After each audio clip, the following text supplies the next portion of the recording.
RSS ਜਿਹੜੀ ਅੱਤ ਦਰਜੇ ਦੀ ਪਛਾਖੜੀ ਤੇ ਫਿਰਕੂ ਵਿਚਾਰਧਾਰਾ ਹੈ तो ਉਹਦੀ ਅਗਵਾਈ ਲੈ ਕੇ ਹੀ ਭਾਜਪਾ ਜਿਹੜੀ ਰਾਜ ਸੱਤਾ ਦੇ ਉੱਤੇ ਕਾਬਜ ਹੈ ਤੇ ਖਤਰਾ ਸਭ ਤੋਂ ਵੱਡਾ ਤੇ ਹਮਲਾ ਸਭ ਤੋਂ ਜ਼ਿਆਦਾ ਹੁਣ ਪੰਜਾਬ ਦੇ ਉੱਤੇ ਹੋਣਾ ਤੇ ਇਹਦੇ ਲਈ ਵੀ ਸਾਨੂੰ ਤਿਆਰ ਬਰ ਤਿਆਰ ਰਹਿਣਾ ਚਾਹੀਦਾ ਤੇ ਇਹਦੇ ਲਈ ਘੱਟੋ ਘੱਟ ਪੰਜਾਬੀਆਂ ਨੂੰ RSS ਤੇ BJP ਪ੍ਰਤੀ ਮੋਹ ਤੇ ਪਿਆਰ ਨਹੀਂ ਰਹਿਣਾ ਚਾਹੀਦਾ ਤੇ ਜਿਹੜੀਆਂ ਨੀਤੀਆਂ ਉਹਨਾਂ ਨੇ ਲਈਆਂ ਨੇ ਜਿਸ ਪਾਸੇ ਨੂੰ ਜਾ ਰਹੇ ਨੇ ਉਹਨਾਂ ਨੀਤੀਆਂ ਨੇ ਜਮਹੂਰੀਅਤ ਨੂੰ ਵੀ ਖਤਮ ਕੀਤਾ ਲਗਾਤਾਰ ਹਮਲੇ ਨੇ ਜਿੰਨੀਆਂ ਜਮਹੂਰੀਅਤ ਸੰਵਿਧਾਨਕ ਸੰਸਥਾਵਾਂ ਸੀ ਜਿਹੜੀਆਂ ਇੰਡੀਪੈਂਡੈਂਟ ਅਸੀਂ ਸਮਝਦੇ ਜਿਹੜਾ ਸੰਵਿਧਾਨ ਦੇ ਵਿੱਚ ਜ਼ਿਕਰ ਕੀਤਾ ਹੋਇਆ ਜਮਹੂਰੀਅਤ ਲਈ ਜੇ ਰੋਲ ਪਲੇ ਕਰਨਾ ਚੋਣ ਕਮਿਸ਼ਨ ਅੱਜ ਕੱਲ ਰਾਜ ਕਰਦੀ ਪਾਰਟੀ ਦਾ ਸਪੋਕਸਮੈਨ ਸਭ ਤੋਂ ਵੱਡਾ ਬਣਿਆ ਹੋਇਆ ਜਿਹੜੀ ਜੁਡੀਸ਼ਰੀ ਦੀ ਰੀੜ ਦੀ ਹੱਡੀ ਟੁੱਟ ਚੁੱਕੀ ਹੈ ਜੁਡੀਸ਼ਰੀ ਦੇ ਪੱਲੇ ਕੁਝ ਨਹੀਂ ਰਿਹਾ ਜੇ ਚੀਫ ਜਸਟਿਸ ਮੁੜ ਕੇ ਰਾਜ ਸਭਾ ਦਾ ਮੈਂਬਰ ਨਾਮਜ਼ਦ ਹੋਣਾ ਤਾਂ ਫੈਸਲਾ ਨਿਰਪੱਖ ਕਿਵੇਂ ਹੋਏਗਾ ਜੇ ਚੀਫ ਜਸਟਿਸ ਨੇ ਮੁੜ ਕੇ ਗਵਰਨਰ ਲੱਗਣਾ ਫੈਸਲੇ ਨਿਰਪੱਖ ਕਿਵੇਂ ਹੋ ਸਕਦੇ ਆ ਤੇ ਜਿਨ੍ਹਾਂ ਲੋਕਾਂ ਨੇ ਦੇਸ਼ ਦੀ ਆਜ਼ਾਦੀ ਲਈ ਚੀਚੀ ਨਹੀਂ ਵਡਾਈ ਇੱਕ ਦਿਨ ਕੈਦ ਨਾ ਕੱਟੀ ਹੋਵੇ ਅੱਜ ਉਹ ਬਦਕਿਸਮਤੀ ਆ ਮੁਲਕ ਦੀ ਕਿ ਰਾਜ ਸੱਤਾ ਤੇ ਕਾਬਜ ਉਹ ਲੋਕ ਨੇ ਜਿਨ੍ਹਾਂ ਨੇ ਸੈਂਕੜੇ ਵਾਰੀ ਦਰਜਨਾਂ ਵਾਰੀ ਮਾਫੀਆਂ ਮੰਗੀਆਂ ਅੰਗਰੇਜ਼ਾਂ ਤੋਂ ਉਹ ਸਾਡੀ ਦੇਸ਼ ਭਗਤੀ ਦਾ ਫੈਸਲਾ ਕਰਦੇ ਇਸ ਬਦਲਦੀ ਦੁਨੀਆ ਵਿੱਚ ਤੁਸੀਂ ਪਿੱਛੇ ਨਾ ਰਹਿ ਜਾਓ ਹਰ ਘਟਨਾ ਜੋ ਤੁਹਾਡੀ ਜ਼ਿੰਦਗੀ ਤੇ ਅਸਰ ਪਾ ਰਹੀ ਹੈ ਅਸੀਂ ਉਸ ਬਾਰੇ ਦਵਾਂਗੇ ਤੁਹਾਨੂੰ ਸਟੀਕ ਤੇ ਸਹੀ ਜਾਣਕਾਰੀ ਤੁਹਾਡਾ ਆਪਣਾ ਹੱਕ ਸੱਚ ਦੀ ਆਵਾਜ਼ TV84 ਦੇ ਨਾਲ ਜੁੜਨ ਲਈ ਆਪਣਾ ਫੋਨ ਚੁੱਕੋ ਤੇ ਐਪ ਸਟੋਰ ਵਿੱਚ ਜਾ ਕੇ ਡਾਊਨਲੋਡ ਕਰੋ TV84 ਦੀ ਨਵੀਂ ਐਪ ਇਸ ਐਪ ਤੇ ਤੁਸੀਂ ਦੇਖ ਸਕਦੇ ਹੋ 24 ਘੰਟੇ TV84 ਦਾ ਲਾਈਵ ਚੈਨਲ ਅਤੇ ਨਾਲ ਹੀ ਪੰਜ ਪੰਜਾਬ ਅਤੇ ਦੁਨੀਆ ਭਰ ਦੀਆਂ ਅਹਿਮ ਖਬਰਾਂ ਫਿਰ ਦੇਰ ਕਿਸ ਗੱਲ ਦੀ ਹੁਣੇ ਡਾਊਨਲੋਡ ਕਰੋ TV84 ਦੀ ਨਵੀਂ ਐਪ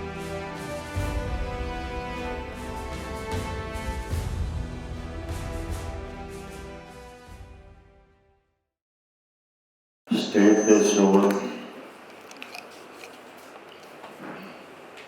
ਸਾਰੀਆਂ ਪਾਰਟੀਆਂ ਦੇ ਆਗੂ ਸਾਹਿਬਾਨ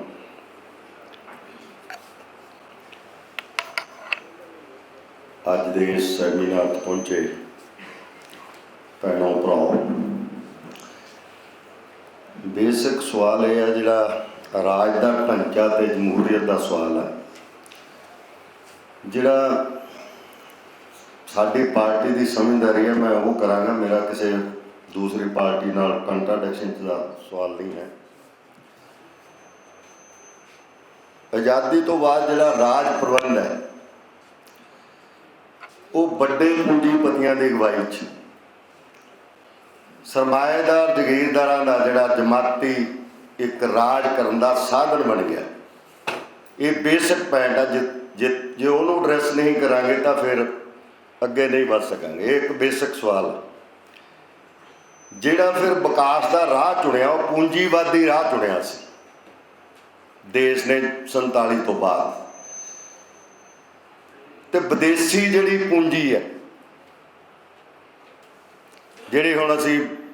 ਇੰਟਰਨੈਸ਼ਨਲ ਮਿਨੋਰਟੀ ਫੰਡ ਦੂਸਰੀਆਂ ਸੰਸਥਾਵਾਂ ਦੀ ਗੱਲ ਕਰਦੇ ਹਾਂ ਤੇ ਉਹਨਾਂ ਨਾਲ ਸਾਂਝ ਭਿਆਲੀ ਹੈ ਜਿਹੜੀ ਇਹ ਨਿਰਣਾ CPIM ਨੇ 1964 ਵਿੱਚ ਕਰ ਦਿੱਤਾ ਸੀ ਇਹ ਸਵਾਲ ਦਾ ਪਹਿਲਾਂ ਸਟੇਟ ਦਾ ਨਿਰਣਾ ਕਰਨਾ ਪਏਗਾ ਸਟੇਟ ਹੈ ਕਿਹਨਾਂ ਦੇ ਹੱਥ ਵਿੱਚ ਤੇ ਅੱਜ ਵੀ ਉਹ ਨਿਰਣਾ ਉਨਾ ਹੀ ਦਰੁਸਤ ਹੈ ਸਮੇਂ ਨੇ ਸਿੱਧ ਕਰ ਦਿੱਤਾ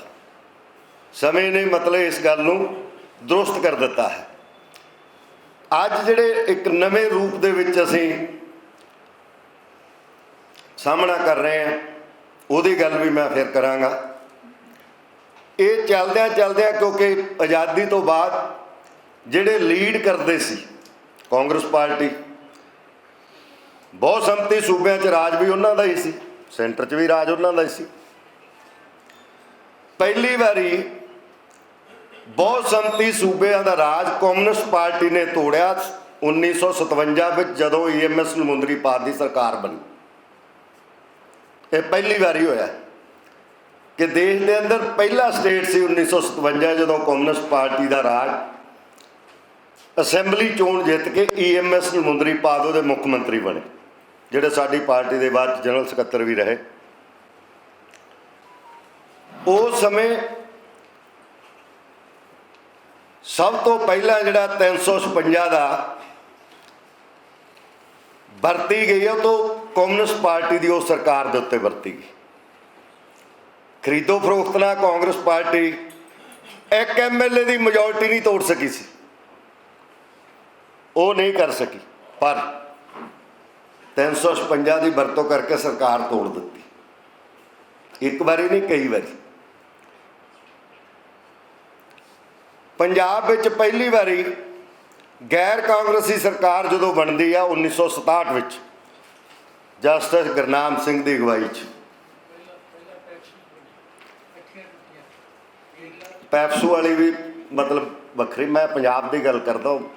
ਮਤਲਬ ਪੈਪਸੂ ਵਾਲਾ ਸਟੇਟ ਹੀ ਵੱਖਰੀ ਸੀਗੀ, ਕਿਉਂਕਿ ਪੰਜਾਬ ਦਾ ਵੱਖਰਾ ਰਾਜ ਪ੍ਰਬੰਧ ਸੀ, ਪੈਪਸੂ ਦਾ ਵੱਖਰਾ ਰਾਜ ਪ੍ਰਬੰਧ ਸੀ। ਹਾਂ, ਚਲੋ ਬਾਅਦ ਦੇ ਵਿੱਚ ਇਕੱਠਾ ਹੋਇਆ। ਯਾਨੀ ਪੰਜਾਬ ਵਿੱਚ ਵੀ 356 ਦਾ ਬਹੁਤ ਵਾਰੀ ਦੁਰਵਰਤੋਂ ਹੋਈ। ਸੋ ਇਸ ਸੰਘੀ ਢਾਂਚੇ ਦੇ ਸੰਬੰਧ 'ਚ ਐਮਰਜੈਂਸੀ ਤੋਂ ਬਾਅਦ ਜਦੋਂ ਇਹ ਗੱਲ ਕਾਫੀ ਚਰਚਾ 'ਚ ਆਈ ਵੀ ਸੰਘੀ ਢਾਂਚਾ ਬਰਕਰਾਰ ਰਹਿਣਾ ਚਾਹੀਦਾ, ਕੇਂਦਰੀਕ੍ਰਿਤ ਨਹੀਂ ਹੋਣਾ ਚਾਹੀਦਾ, ਕੇਂਦਰਿਤ ਨਹੀਂ ਹੋਣੀਆਂ ਚਾਹੀਦੀਆਂ ਸ਼ਕਤੀਆਂ, ਇਸ ਸਵਾਲ ਤੇ ਚਰਚਾ ਦੇ ਵਾਸਤੇ 77 ਤੋਂ ਬਾਅਦ ਇਹਦੀ ਸ਼ੁਰੂਆਤ ਹੋਈ। ਮੁੱਖ ਮੰਤਰੀਆਂ ਦੀ ਮੀਟਿੰਗ ਸੱਦੀ, ਜਿਹੜੇ ਆ ਸਕੇ। ਕੁਝ ਮੁੱਖ ਮੰਤਰੀ ਮਰਾਰਜੀ ਦੇਸਾਈ ਦੀ ਘੂਰੀ ਨਾਲ ਡਰ ਗਏ, ਮੈਂ ਕਿਸੇ ਦਾ ਰੈਫਰੈਂਸ ਨਹੀਂ ਕਰਨਾ ਚਾਹੁੰਦਾ। ਸੋ ਇਹ ਉਸ ਵੇਲੇ ਇੱਕ ਗੱਲ ਉੱਭਰੀ ਇਸ ਸਵਾਲ ਦੇ ਉੱਤੇ ਵੀ ਰਾਜਾਂ ਨੂੰ ਵੱਧ ਅਧਿਕਾਰਾਂ ਦਾ ਸਵਾਲ ਆ ਜਿਹੜਾ, ਉਹਦੇ ਤੇ ਲੜਿਆ ਜਾਵੇ। ਪੰਜਾਬ ਦੇ ਵਿੱਚ ਅਨੰਦਪੁਰ ਸਾਹਿਬ ਦੇ ਮਤੇ ਦੀ ਗੱਲ ਹੋਈ ਹੈ, ਤੇ ਉਸ ਮਤੇ ਨੂੰ 1978 ਵਿੱਚ ਅਮੈਂਡਮੈਂਟ ਕਰਕੇ ਉਸ ਨੂੰ ਉਹਦੇ ਤੇ ਲੜਾਈ ਜਾਂ ਉਹਦੇ ਤੇ ਇਸ਼ੂ ਹੈ ਜਿਹੜੇ ਉਹ ਲਏ ਗਏ 73 ਵਾਲੇ ਤੋਂ ਫਿਰ 78 ਤੱਕ। ਪਰ ਰਾਜਾਂ ਨੂੰ ਵੱਧ ਅਧਿਕਾਰਾਂ ਦਾ ਸਵਾਲ ਅੱਜ ਵੀ ਜਿਉਂਦਾ ਤਿਉਂ ਖੜਾ, ਉਸ ਤੋਂ ਜ਼ਿਆਦਾ ਗੰਭੀਰ ਹੋ ਗਿਆ, ਉਸ ਤੋਂ ਜ਼ਿਆਦਾ ਵੱਡਾ ਹੋ ਗਿਆ ਰਾਜਾਂ ਨੂੰ ਵੱਧ ਅਧਿਕਾਰਾਂ ਦਾ ਸਵਾਲ। ਕਿਉਂਕਿ ਅੱਜ ਇਸ ਵੇਲੇ ਜਿਹੜੀ ਧਿਰ ਦਾ ਕੇਂਦਰ ਦੇ ਉੱਤੇ ਰਾਜ ਸੱਤਾ ਤੇ ਕਾਬਜ ਹੈ, ਉਹ ਧਿਰ ਦਾ ਦੇਸ਼ ਦੀ ਆਜ਼ਾਦੀ ਦੇ ਸੰਗਰਾਮ ਨਾਲ ਵੀ ਕੋਈ ਨੇੜੇ ਤੇੜੇ ਦਾ ਲੈਕਾ ਦੇਕਾ ਨਹੀਂ ਹੈ। ਤੇ ਨਾਲ ਦੀ ਨਾਲ ਉਹ ਜਿੱਥੇ ਏਕਾਧਿਕਾਰਵਾਦ ਲਈ, ਕੇਂਦਰੀਕ੍ਰਿਤ ਕਰਨ ਲਈ ਉਹ ਪਹਿਲਾਂ ਤੋਂ ਹੀ ਸਟੈਂਡ ਕਰਦੇ ਆ। ਰਾਜ ਸੱਤਾ 'ਚ ਆਉਣ ਤੋਂ ਬਾਅਦ ਉਹਨਾਂ ਦਾ ਰੂਪ ਜ਼ਿਆਦਾ ਨਿਰੰਕੁਸ਼ ਹੋ ਗਿਆ, ਜ਼ਿਆਦਾ ਹਮਲਾਵਰ ਹੋ ਗਿਆ, ਕਿਉਂਕਿ ਉਹਨਾਂ ਨੂੰ ਜਿਹੜੀ ਵਿਚਾਰਧਾਰਾ ਪਿੱਛੋਂ ਉਹਨਾਂ ਨੂੰ ਸੇਧਿਤ ਕਰ ਰਹੀ ਹੈ। ਸਾਨੂੰ ਇਹ ਸਮਝਣ ਦੀ ਗੱਲ ਹੈ,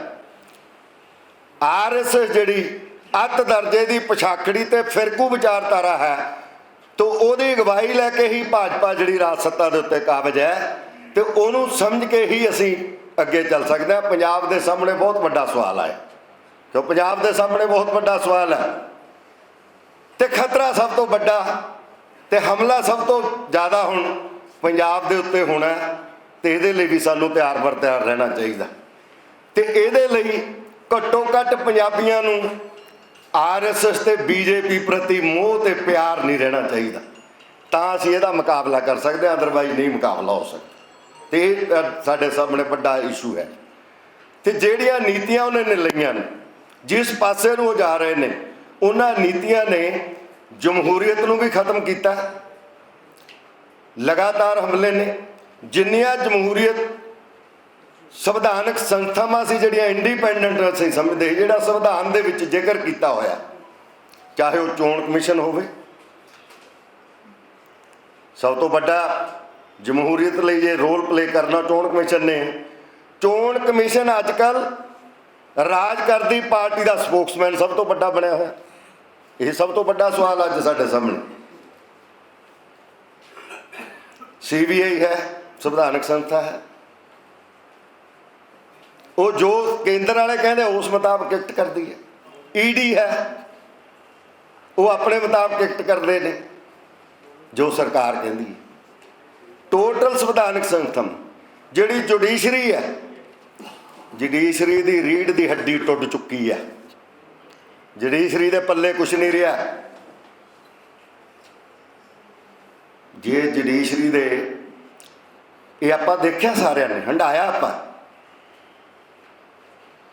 ਜੇ ਚੀਫ ਜਸਟਿਸ ਮੁੜ ਕੇ ਰਾਜ ਸਭਾ ਦਾ ਮੈਂਬਰ ਨਾਮਜ਼ਦ ਹੋਣਾ ਤਾਂ ਫੈਸਲਾ ਨਿਰਪੱਖ ਕਿਵੇਂ ਹੋਏਗਾ? ਜੇ ਚੀਫ ਜਸਟਿਸ ਨੇ ਮੁੜ ਕੇ ਗਵਰਨਰ ਲੱਗਣਾ, ਫੈਸਲੇ ਨਿਰਪੱਖ ਕਿਵੇਂ ਹੋ ਸਕਦੇ ਆ? ਸੋ ਅੱਜ ਜੁਡੀਸ਼ਰੀ ਦੇ ਉੱਤੇ ਵੀ ਲਗਭਗ ਉਹਨਾਂ ਨੇ ਕੈਪਚਰ ਕਰ ਲਿਆ ਹੈ, ਉਹਨੂੰ ਸਾਰੀ ਸ਼ਕਤੀ ਨੂੰ ਆਪਣੇ ਹੱਥਾਂ 'ਚ ਕੇਂਦਰਿਤ ਕਰ ਲਏ। ਤੋ ਹਮਲੇ ਲਗਾਤਾਰ ਤੇਜ਼ ਨੇ। ਹਰ ਜਿਹੜਾ ਸੰਵਿਧਾਨਕ ਸਿਸਟਮ ਹੈ, ਕਿਉਂਕਿ ਅਸਲ ਵਿੱਚ ਉਹ ਵਿਚਾਰਧਾਰਾ ਕਾਬਜ਼ ਹੈ ਜਿਹੜੀ ਇਸ ਸੰਵਿਧਾਨ ਨੂੰ ਮੰਨਣ ਵਾਸਤੇ ਹੀ ਤਿਆਰ ਨਹੀਂ ਸੀ ਪਹਿਲੇ ਦਿਨ ਤੋਂ। ਇਹ ਸਵਾਲ ਸਾਡੇ ਸਾਹਮਣੇ। ਤੇ ਉਹ ਜਿਹੜਾ ਕੁਝ ਚਾਹੁੰਦੇ ਨੇ ਉਸ ਦਿਸ਼ਾ 'ਚ ਉਹ ਆਪਣੀ ਸਾਰੇ ਸਾਧਨਾਂ ਦੀ ਦੁਰਵਰਤੋਂ ਕਰਦਿਆਂ ਹੋਇਆਂ ਉਸ ਦੇ ਉੱਤੇ ਆਪਣਾ ਕੰਮ ਕਰ ਰਹੇ ਨੇ। ਸੋ ਅੱਜ ਲੋੜ ਆ ਸਾਨੂੰ ਸਾਰਿਆਂ ਨੂੰ ਸਮੂਹਿਕ ਤੌਰ ਦੇ ਉੱਤੇ ਵਿਚਾਰ ਚਰਚਾ ਕਰਨ ਦੀ, ਸਮਝਣ ਦੀ, ਸਮਝਾਉਣ ਦੀ ਕਿ ਜੇ ਜਿਸ ਤਰ੍ਹਾਂ ਦਾ ਉਹ ਰਾਜ ਪ੍ਰਬੰਧ ਚਾਹੁੰਦੇ ਆ, ਜਿਸ ਤਰ੍ਹਾਂ ਦਾ ਉਹਨਾਂ ਦਾ ਸਮਝਦਾਰੀ ਹੈ, ਜੇ ਆ ਪਿਛਲੀਆਂ ਪਾਰਲੀਮੈਂਟ ਚੋਣਾਂ 'ਚ ਦੇਸ਼ ਦੇ ਲੋਕ 400 ਪਾਰ ਦਾ ਜਿਹੜਾ ਨਾਅਰਾ ਸੀ 240 ਤੱਕ ਸੀਮਤ ਨਾ ਕਰਦੇ, ਤਾਂ ਜਿਹੜਾ ਉਹ ਰਾਜ ਪ੍ਰਬੰਧ ਸਿਰਜਣਾ ਚਾਹੁੰਦੇ ਆ, ਹਿੰਦੂ ਰਾਸ਼ਟਰ ਜਿਹੜਾ ਲਿਆਉਣਾ ਚਾਹੁੰਦੇ ਆ, ਤਾਂ ਫਿਰ ਉਸ ਦਿਸ਼ਾ 'ਚ ਵਧਣਾ ਸੀ ਕਦਮ। ਤੇ ਇਸ ਲਈ ਅੱਜ ਬਹੁਤ ਵੱਡਾ ਸਵਾਲ ਸਾਡੇ ਸਾਹਮਣੇ ਹੈ ਕਿ ਅੱਜ ਦੇਸ਼ ਨੂੰ ਬਹੁਤ ਵੱਡੀਆਂ ਚੁਣੌਤੀਆਂ ਹਨ, ਤੇ ਜਿਨ੍ਹਾਂ ਲੋਕਾਂ ਨੇ ਦੇਸ਼ ਦੀ ਆਜ਼ਾਦੀ ਲਈ ਚੀਚੀ ਨਹੀਂ ਵੜਾਈ, ਇੱਕ ਦਿਨ ਕੈਦ ਨਾ ਕੱਟੀ ਹੋਵੇ, ਅੱਜ ਉਹ ਬਦਕਿਸਮਤੀ ਆ ਮੁਲਕ ਦੀ ਕਿ ਰਾਜ ਸੱਤਾ ਤੇ ਕਾਬਜ਼ ਉਹ ਲੋਕ ਨੇ, ਤੇ ਉਹ ਫੈਸਲਾ ਕਰਦਾ ਸਾਡੀ ਕਿਸਮਤ ਦਾ। ਹੁਣ ਦੇਸ਼ ਭਗਤਾਂ ਦਾ ਫੈਸਲਾ ਉਹ ਕਰਦੇ ਆ, ਦੇਸ਼ ਭਗਤੀ ਦੇ ਸਰਟੀਫਿਕੇਟ ਉਹ ਦਿੰਦੇ ਨੇ ਜਿਨ੍ਹਾਂ ਨੇ ਸੈਂਕੜੇ ਵਾਰੀ, ਦਰਜਨਾਂ ਵਾਰੀ ਮਾਫੀਆਂ ਮੰਗੀਆਂ ਅੰਗਰੇਜ਼ਾਂ ਤੋਂ, ਉਹ ਸਾਡੀ ਦੇਸ਼ ਭਗਤੀ ਦਾ ਫੈਸਲਾ ਕਰਦੇ ਆ। ਸੋ ਬਹੁਤ ਵੱਡਾ ਚੈਲੰਜ ਹੈ ਸਾਡੇ ਦੇਸ਼ ਦੇ ਸੰਵਿਧਾਨ ਨੂੰ, ਸਮੁੱਚੇ ਸੰਘੀ ਢਾਂਚੇ ਨੂੰ, ਜਮਹੂਰੀਅਤ ਨੂੰ, ਜਿੰਨੀਆਂ ਇੰਡੀਪੈਂਡੈਂਟ ਸੰਸਥਾਵਾਂ ਨੇ ਉਹਨਾਂ ਦੇ ਉੱਤੇ ਬਹੁਤ ਵੱਡਾ ਹਮਲਾ ਹੈ। ਉਸ ਹਮਲੇ ਦਾ ਮੁਕਾਬਲਾ ਲੋਕ ਹੀ ਕਰਦੇ ਆ, ਗਾਂ ਵੀ ਲੋਕ ਕਰਨਗੇ, ਤੇ ਸਾਨੂੰ ਇਸ ਗੱਲ ਤੋਂ ਸਬਕ ਲੈਣਾ ਚਾਹੀਦਾ। ਮੈਂ ਲਾਸਟ ਆਪਣੀ 2-3 ਸ਼ਬਦ ਗੱਲ ਕਹਿ ਕੇ, ਅਮੀਰ ਸਿੰਘ ਵੈਸੇ ਵਿਤਕਰਾ ਕਰ ਰਹੇ ਹੋ ਤੁਸੀਂ ਮੇਰੇ ਨਾਲ, ਮੈਂ ਜ਼ਿਆਦਾ ਸਮਾਂ ਤਾਂ ਵੈਸੇ ਹੀ ਨਹੀਂ ਸੀ ਲੈਣਾ। ਮਸਲਾ ਮੈਂ 10 ਮਿੰਟ ਲਾਏ ਨਹੀਂ ਅਜੇ। ਚਲੋ ਮੇਰਾ ਕਹਿਣ ਕੋਈ ਨਹੀਂ, ਮੈਂ ਇਹ ਕਹਿਣਾ ਚਾਹੁੰਦਾ ਵੀ ਅੱਜ ਜਿਹੜਾ ਵੱਡਾ ਹਮਲਾ ਹੈ, ਉਸ ਹਮਲੇ ਨੂੰ ਪਛਾਣਨ ਦੇ ਵਾਸਤੇ ਸਾਨੂੰ ਜਿਸ ਦਿਸ਼ਾ 'ਚ ਤੁਰਨਾ ਚਾਹੀਦਾ, ਉਸ ਦਿਸ਼ਾ 'ਚ ਸਮੁੱਚੇ ਪੰਜਾਬੀਆਂ ਨੂੰ ਤੁਰਨ ਦੀ ਜ਼ਰੂਰਤ ਹੈ, ਅਤੇ ਪੰਜਾਬੀਆਂ ਨੂੰ ਉਹ ਰਾਹ ਦਿਖਾਉਣਾ ਚਾਹੀਦਾ। ਸੋ ਮੈਂ ਸਮਅਪ ਕਰਦਿਆਂ ਇਹ ਕਹਿਣਾ ਚਾਹੁੰਦਾ, ਜਿਹੜੇ ਲੋਕ ਸਾਂਝੇ ਭਾਰਤ ਵੇਲੇ ਇਹ ਕਹਿੰਦੇ ਸੀ ਕਿ ਅੰਗਰੇਜ਼ਾਂ ਦਾ ਸੂਰਜ ਨਹੀਂ ਡੁੱਬਦਾ ਹੈ, ਅੰਗਰੇਜ਼ਾਂ ਨੂੰ ਕਿਵੇਂ ਕੱਢਿਆ ਜਾ ਸਕਦਾ, ਮੈਨੂੰ ਉਹਨਾਂ ਦੇਸ਼ ਭਗਤਾਂ ਨਾਲ ਮਿਲਣ ਦਾ ਮੌਕਾ ਮਿਲਿਆ। ਸ਼ਹੀਦ ਆਜ਼ਮ ਭਗਤ ਸਿੰਘ ਦੇ ਸਾਥੀ ਪੰਡਿਤ ਕਸੂਰੀ ਲਾਲ ਹੋਣਾ ਨੂੰ, ਕਾਮਰੇਡ ਸੁਰਜੀਤ ਹੋਣਾ ਨੂੰ, ਤਾਂ ਉਹਨਾਂ ਸਾਰਿਆਂ ਨੂੰ ਸੁਣਨ ਅਤੇ ਸਿੱਖਣ ਦਾ ਮੌਕਾ ਮਿਲਿਆ ਮੈਨੂੰ ਉਹਨਾਂ ਤੋਂ। ਪਰ ਲੋਕਾਂ ਨੇ ਸੂਰਜ ਡੁੱਬਣ ਲਾਇਆ,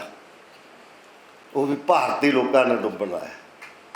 ਭਾਰਤ ਦੇ ਲੋਕਾਂ ਨੇ ਜੇ ਉਹਨਾਂ ਦਾ ਸੂਰਜ ਡੁੱਬਣ ਲਾ ਸਕਦੇ ਆ, RSS BJP ਦੀਆਂ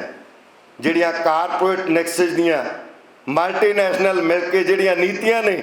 ਉਹਨੂੰ ਵੀ ਤਬਦੀਲ ਕੀਤਾ ਜਾ ਸਕਦਾ। ਮੇਰਾ ਪੂਰਨ ਭਰੋਸਾ ਹੈ, ਵਿਸ਼ਵਾਸ ਹੈ ਕਿ ਪੰਜਾਬ ਦੇ ਔਰ ਦੇਸ਼ ਦੇ ਲੋਕ ਇਸ ਭਰੋਸੇ ਦੇ ਨਾਲ ਲੜਨਗੇ ਔਰ ਸੰਘੀ ਢਾਂਚੇ ਨੂੰ ਮਜ਼ਬੂਤੀ ਵਾਸਤੇ, ਜਮਹੂਰੀਅਤ ਦੀ ਬਹਾਲੀ ਵਾਸਤੇ ਆਪਣਾ ਸੰਗਰਾਮ ਅੰਗੜਾਈ ਲੈਣਗੇ। ਮੈਂ ਇਸ ਭਰੋਸੇ ਦੇ ਨਾਲ ਆਪਣੀ ਗੱਲ ਨੂੰ ਵਿਰਾਮ ਦਿੰਦਾ। ਧੰਨਵਾਦ।